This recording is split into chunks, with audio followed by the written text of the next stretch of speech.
संजय निरुपमांना भिडणाऱ्या मनसैनिकांचा आज गौरव केला जाणार आहे। त्या 11 मनसैनिकांना शिवतीर्थवर बोलावलेलं आहे आणि तिथे त्यांचा सत्कार केला जाणार आहे।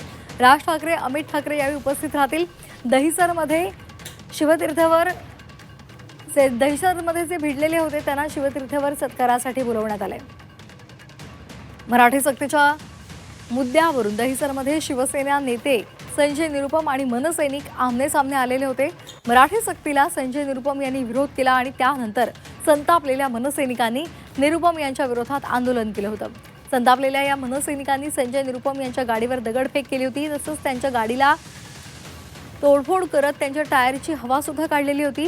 गाडीवर हल्ला करणाऱ्या त्या 11 जणांचा मनसे गौरव करणाऱ्या आणि या सर्व 11 मनसैनिकांचा राज ठाकरे आणि अमित ठाकरे शिवतीर्थवर सत्कार करणार आहेत।